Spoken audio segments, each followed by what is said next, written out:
Adding and subtracting rational expressions with like denominators. Man, these titles get longer every lesson. Like we've been doing, let's go ahead and compare this to simple fractions. Here we have 1/5 plus 3/5. I notice they have a like or common denominator, so all we do is add the numerators. That's going to be 1 plus 3 or 4/5. Let's apply that same principle to a rational expression. Here we've got q over 8 plus 3q over 8.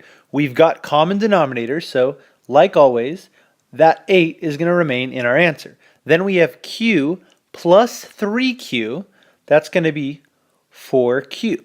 From here, we could take this 4q over 8 and simplify just like we would normally. This 4 and 8 are going to cancel, leaving a 2 in the bottom, and we're going to get a final answer of q over 2. Alright, let's do a few examples. Here we want to find the sum or difference. Well, we've got an addition sign here, so I know I want to check for common denominators. I have y minus 4, perfect. So I know that y minus 4 is going to be carried over. Then I have 3y minus 1 plus negative 2y minus 3. Here we would just want to combine our like terms. 3y plus negative 2y is going to leave me with a y. And then we've got negative 1 minus 3. That's going to be negative or minus 4. Hopefully the colors aren't throwing you off, but this is just y minus 4 divided by y minus 4. Both of those are going to cancel out, leaving us with just 1 as our final answer. Moving on, 3x over x plus 1 plus 3 over x plus 1.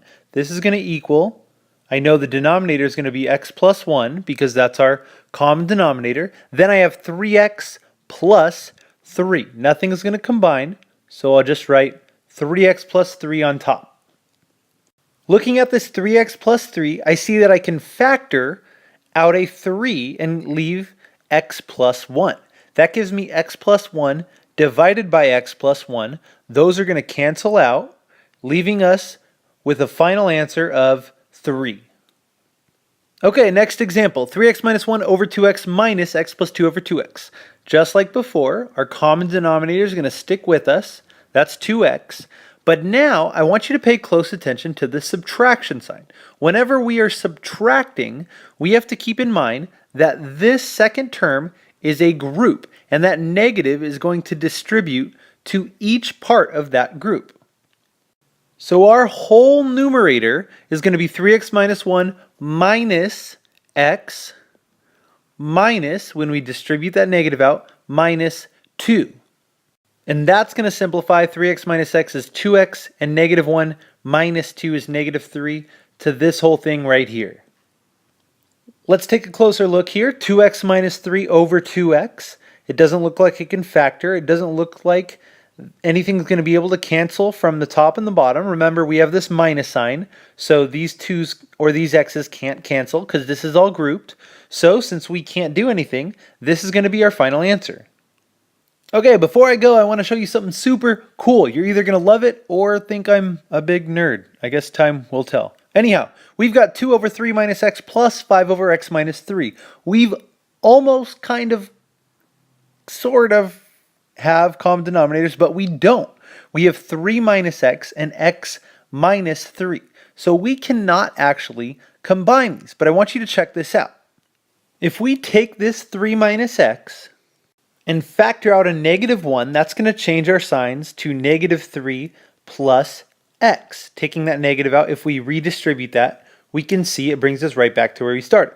So I factored this negative out, I changed the signs, then I can do a little switcheroo. Instead of negative 3 plus x, I'm going to switch these up to get positive x minus 3. So when you find yourself in a situation such as this, where you almost have common denominators, but you need to switch around your signs, go ahead and factor that negative 1 out and make it happen. Now it doesn't matter if this negative 1 is on the top or the bottom, it's still a whole negative fraction. So let's go ahead and take that negative 1 and move it to the numerator. That leaves us with a negative 2, since we moved the negative 1 up. Negative 1 times 2 is negative 2 over x minus 3 plus 5 over x minus 3. Now we've got common denominators. We can leave our denominator the same, x minus 3. We've got negative 2 plus 5. That's going to be a 3 up here, and this is going to be our answer.